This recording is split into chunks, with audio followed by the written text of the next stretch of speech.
ASHA workers സമരത്തിന് നേതൃത്വം നൽകുന്ന SUCയുടെ ചില നേതാക്കൾ അന്തിച്ചർച്ചയിലും ചാനൽ ചർച്ചയിലും വന്നിരുന്ന് പറയുന്ന നുണകൾ, അസത്യങ്ങൾ, അത് പൊളിച്ചടുക്കിയില്ലെങ്കിൽ പൊതുസമൂഹം തെറ്റിദ്ധരിക്കും.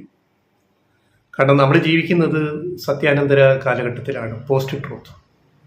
അപ്പോൾ സാങ്കേതിക വിപ്ലവം, മനുഷ്യനിർമ്മിത ബുദ്ധി, AI, അതേപോലെ ഡിജിറ്റൽ സംവിധാനങ്ങൾ ഒക്കെ മാധ്യമരംഗത്തും വലിയ സാങ്കേതിക മാറ്റം ഉണ്ടാക്കിയിട്ടുണ്ട്. ടൺ കണക്കിന് തള്ളിവിടുന്ന വാർത്തകളിൽ ഏതൊക്കെ സത്യം, ഏതൊക്കെ കള്ളം, ഏതൊക്കെ അർദ്ധസത്യം, നുണ എന്നൊക്കെ വായനക്കാർക്കോ പ്രേക്ഷകർക്കോ തിരിച്ചറിയാൻ പറ്റാത്ത അവസ്ഥയിലെത്തിയിരിക്കുന്നു. നമ്മുടെ കോടതികൾ പോലും ഈ മാധ്യമ റിപ്പോർട്ടിംഗ്, വാർത്തകൾ കണ്ടിട്ട് അതൊക്കെ പലതും സത്യമാണെന്ന് കരുതി ചില കേസിൻ്റെ വിചാരണ വേളകളിൽ കമൻറ്റുകൾ പറയുന്നത് പോലും നമുക്ക് കാണാൻ കഴിയുന്നുണ്ട്. വിധിയെ പറ്റിയല്ല പറഞ്ഞത്, കമൻറ്റുകൾ. ഒരു കേസ് കേൾക്കുമ്പോൾ ഹിയറിംഗ് സമയത്ത് മാധ്യമങ്ങളിൽ വരുന്ന റിപ്പോർട്ടുകൾ സത്യമാണെന്ന് കരുതി ചില ജഡ്ജിമാർ, ന്യായാധിപന്മാർ അതിനെ സപ്പോർട്ട് ചെയ്ത് സംസാരിക്കുന്ന പല സംഭവങ്ങളും നമുക്കറിയാം. അപ്പോൾ നമ്മൾ ഈ ജീവിക്കുന്ന ഈ പോസ്റ്റ് ട്രൂത്തിൽ, ഈ സത്യാനന്തര കാലഘട്ടത്തിൽ സത്യമേത്, അസത്യമേത്, അസത്യത്തെ സത്യമായിട്ട് കാണേണ്ടി വരുന്ന അവസ്ഥ, അത് വിശ്വസിക്കുക. അതിൻ്റെ ഏറ്റവും നല്ല ഉദാഹരണമാണ് ഇപ്പം നടക്കുന്ന ആശാ വർക്കേഴ്സ് സമരത്തിൽ.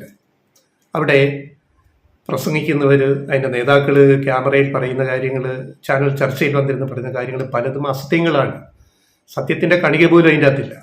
ഏറ്റവും ഒടുവിലത്തെ ഒരു ഉദാഹരണം പറയാം. ഇത് മാപ്രകൾ ചർച്ച ചെയ്യുകയോ അല്ലെങ്കിൽ അതിനെപ്പറ്റി കാര്യമായ എന്തെങ്കിലും ചിന്തയോ ഇവിടെ ഉണ്ടാകുന്നില്ല. ഏറ്റവും ഒടുവിലത്തെ സംഭവം എന്താണ്?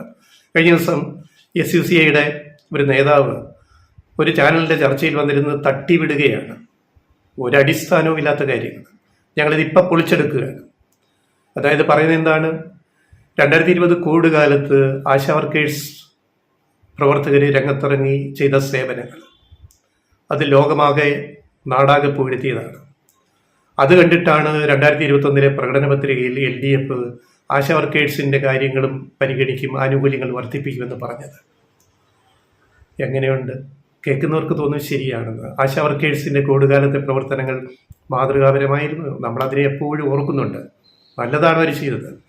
അവർ വളരെ ആത്മാർപ്പണത്തോടെ പണിയെടുത്തു എന്നുള്ളത് എല്ലാവർക്കും. അവർ മാത്രമല്ല, ഒട്ടേറെ ഈ നാട്ടിലെ ജനങ്ങൾ, സംഘടനകൾ, തൊഴിലാളികൾ, മത്സ്യത്തൊഴിലാളികൾ വരെ വെള്ളപ്പൊക്കത്തിൽ ഇറങ്ങി ചെയ്ത കാര്യങ്ങൾ നമുക്കറിയാം.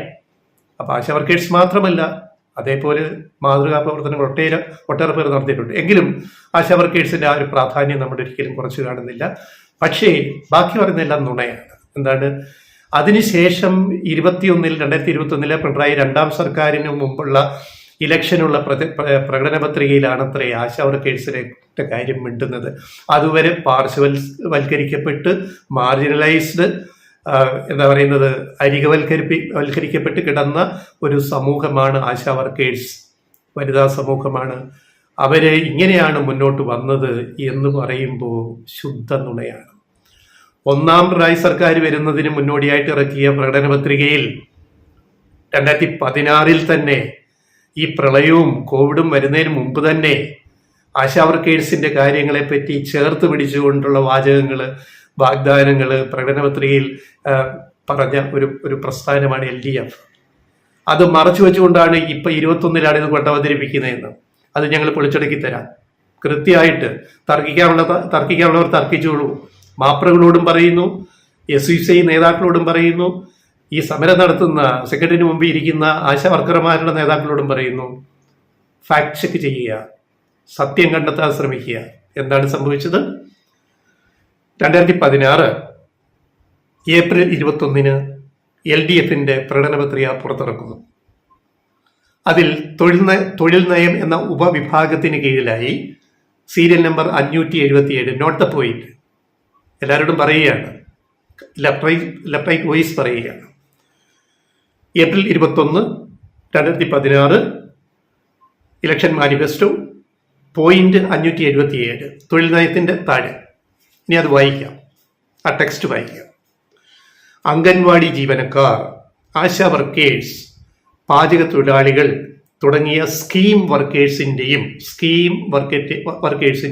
നോട്ട് ദ പോയിന്റ്, പഞ്ചായത്തുകളിലെ പാലിയേറ്റീവ് നഴ്സുമാരുടെയും ഓണറോറിയം ഉയർത്തുന്നതിന് നടപടി സ്വീകരിക്കും.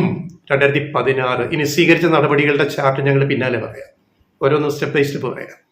നടപടി സ്വീകരിക്കും. UDF സർക്കാർ അംഗൻവാടി ജീവനക്കാരുടെ ഓണറോറിയം വർദ്ധിപ്പിച്ചെങ്കിലും അതിനായി പണമൊന്നും വകയിരുത്തിയിരുന്നില്ല.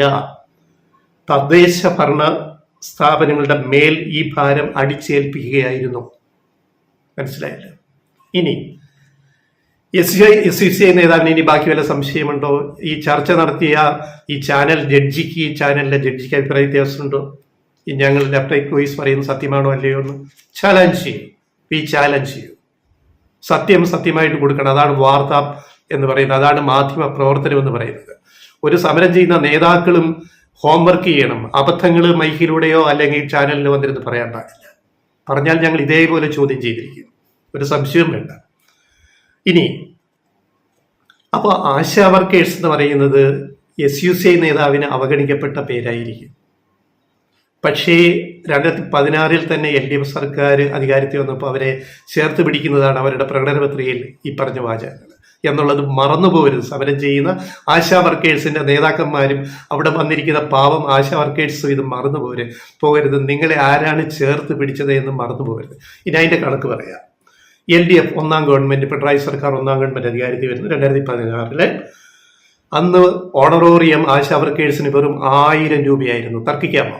ഉമ്മൻചാണ്ടി സർക്കാർ കൊടുത്ത ഓണറോറിയം വെറും 1000 രൂപ 2016. അത് പിണറായി ഒന്നാം സർക്കാർ എങ്ങനെ വർദ്ധിപ്പിച്ചു എന്ന് പറയാം. കണക്കുകൾ കള്ളം പറയത്തില്ല. പറയാം. 2016-17 1500 രൂപ 500 രൂപ വർദ്ധിപ്പിച്ചു ആ ഒരു വർഷം. 2017-18 വീണ്ടും 500 വർദ്ധിപ്പിച്ച് 2000 ആക്കി. 2018-19 വീണ്ടും 2000 വർദ്ധിപ്പിച്ച് 4000 ആക്കി. ആലോചിക്കണം. 2019-20 4500 ആക്കി. 4000 നിന്ന് 500 കൂട്ടി 4500 ആക്കി. 2020-21 വീണ്ടും 1000 കൂട്ടി 5000 ആക്കി. 2021-22 വീണ്ടും 500 കൂട്ടി 1000 കൂട്ടി 7000 ആക്കി. വീണ്ടും 1000 കൂട്ടി 7000. 2023 ഡിസംബറിൽ അന്നത്തെ ഇത് തീരുമാനപ്രകാരം അങ്ങനെയാണ് ആശാ വർക്കേഴ്സിന് 7000 രൂപ ഓണറോറിയം കിട്ടിത്തുടങ്ങിയത്. അപ്പോൾ ഓരോ വർഷവും പിണറായി ഒന്നാം സർക്കാരും രണ്ടാം സർക്കാരും ഇതുവരെ ഓരോ വർഷവും 500-ഉം 1000-ഉം വെച്ചിട്ട് ഒരു തവണ 2000 രൂപ വെച്ചിട്ട് കൂട്ടിക്കൊടുത്തിട്ടാണ് ഇപ്പോൾ ഓണറോറിയം 7000 രൂപയിലെത്തി നിൽക്കുന്നത്. പിന്നെ മറ്റ് ഇൻസെന്റീവ് കേന്ദ്രവും സംസ്ഥാനവും പങ്കിടുന്ന വെച്ചിട്ടാണ് ഒരു ആശാ വർക്കർക്ക് 13,200 രൂപ വരെ കിട്ടുന്നത്. ഇതിനേക്കാൾ കുറഞ്ഞ ശമ്പളത്തിന് ഇവിടെ നേഴ്സുമാരും പ്രൈവറ്റ് ആശുപത്രികളിൽ നേഴ്സുമാരും എഞ്ചിനീയർമാരും വേറെ എത്രയോ ജീവനക്കാർ പണിയെടുക്കുന്നു. ഇതിനേക്കാൾ കുറഞ്ഞ ശമ്പളത്തിന് 10,000 രൂപയ്ക്ക് 8,000 രൂപയ്ക്ക് ഒക്കെ ഇവിടെ പല സ്വകാര്യ സ്ഥാപനങ്ങളിൽ, ടെക്സ്റ്റൈലുകളിൽ, അതേപോലെ മറ്റു കച്ചവട സ്ഥാപനങ്ങളിൽ. അതൊന്നും ഈ നാട് ചർച്ച ചെയ്യുന്നില്ലല്ലോ. നിങ്ങൾക്കിനി കൂട്ടിക്കൂട്ടി 21,000 ഒറ്റയടിക്കാക്കണം. അത്രേ ഓരോ വർഷവും ഈ ഗവൺമെന്റ് കൂട്ടിക്കൂട്ടി ഇത് കൂടിപ്പോയി എന്നല്ല പറയുന്നത്. പാരിറ്റി വേണം. ഈ സമൂഹത്തിൽ നിങ്ങളെപ്പോലെ ആശാ വർക്കേഴ്സിനെ പോലെ അതിൽ നിങ്ങളെക്കാൾ 100 ഇരട്ടി പണിയെടുത്തിട്ട് നിങ്ങളുടെ പകുതി വരുമാനം പോലും കിട്ടാതെ ജോലി ചെയ്യുന്ന ആൾക്കാർ ഈ നാട്ടിലുണ്ടോ എന്നുള്ളത് ആശാ വർക്കേഴ്സിന്റെ ഈ സമരം നയിക്കുന്ന നേതൃത്വം ആലോചിക്കണം. ഈ സമരം വന്നതിന്റെ ഒരു ഗുണം അതാണ്. പൊതുസമൂഹം ചർച്ച ചെയ്യണം. അപ്പൊ ഇതാണ് കോവിഡ് വരുന്നതിന് 3.5 വർഷം മുമ്പ് തന്നെ ആദ്യ LDF സർക്കാർ അധികാരത്തിൽ വരുന്നതിന് മുമ്പിറക്കിയ പ്രകടന പത്രികയിൽ ആശാവർക്കർമാരെ ചേർത്ത് പിടിച്ചിട്ടുണ്ട്. ഇപ്പോഴും ചേർത്ത് പിടിക്കുന്നുണ്ട്.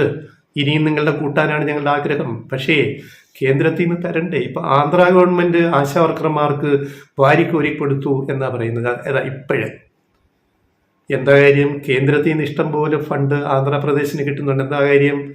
കേന്ദ്ര സർക്കാരിനെ താങ്ങി നിർത്തുന്ന ഒരു തൂണെന്ന് പറയുന്നത് നായിഡുവിന്റെ TDP ആണ്.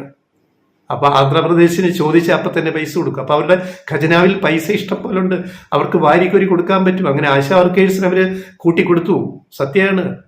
അതാ ഇപ്പോഴാണ് കേരളത്തിന്റെ ഏതാണ്ട് ഒരു തുല്യമായിട്ട് അവിടെ ആന്ധ്രയിലെ ഇത്രയും വ്യത്യാസത്തിലാണ് കൊടുത്തിരിക്കുന്നത്, അല്ലെ ഇത്തിരി കൂടുതലോ കൊടുത്തിരിക്കുന്നത്. അതിന് പണമുണ്ട് കേരളത്തിനോ? കേന്ദ്രത്തിൽ നിന്ന് എന്തൊക്കെയാ വഴി മുടക്കിയിരിക്കുന്നത്? സാമ്പത്തികം കിട്ടാനുള്ള കാശ് വരുന്നുണ്ടോ? ഇതൊക്കെ എന്താ നിങ്ങൾ ചർച്ച ചെയ്യാത്തത്? അപ്പോ ഇത്തരം നുണകൾ വന്നിരുന്ന് തള്ളരുത്. SUCയുടെ നേതാക്കൾ, ഈ സമരം നയിക്കുന്ന നേതാക്കൾ, BJPയുടെ നേതാക്കൾ, കോൺഗ്രസിന്റെ നേതാക്കൾ, പിന്നെ ചില ചാനൽ ജഡ്ജിമാരും മാപ്രകൾ എല്ലാം നുണപ്രചാരകരാണ്. ഈ സമരം പൊളിയേണ്ടതാണെന്ന് പറയുന്നത് അതുകൊണ്ടാണ്. എങ്ങനെ പൊളിയണം? പരാജയപ്പെടാതെ യാഥാർത്ഥ്യം മനസ്സിലാക്കി സർക്കാരുമായിട്ട് ചേർന്ന് ചർച്ച ചെയ്യുക, വിട്ടുവീഴ്ചകൾ ഉണ്ടാക്കുക, കേന്ദ്രത്തിനെതിരെ കൂടി സംസാരിക്കാൻ തയ്യാറാകുക. കേന്ദ്ര പദ്ധതിയാണ്, അതിന് തയ്യാറാവണം. അല്ലെങ്കിലേ ഈ പോസ്റ്റ് ട്രൂത്ത് കാലത്ത് ജനങ്ങളെ തെറ്റിദ്ധരിപ്പിക്കുക ഇത്തരം മാധ്യമപ്രവർത്തനം. ഇത് മാധ്യമപ്രവർത്തനമാണോ? നമ്മൾ പറയും public memory is very short. Public memory പൊതുജനത്തിൻ്റെ ഓർമ്മ തരുന്നത് വളരെ ഹ്രസ്വമാണ്. ഇന്നലെ നടന്നത് ഇന്ന് ജനം മറന്നുപോകും.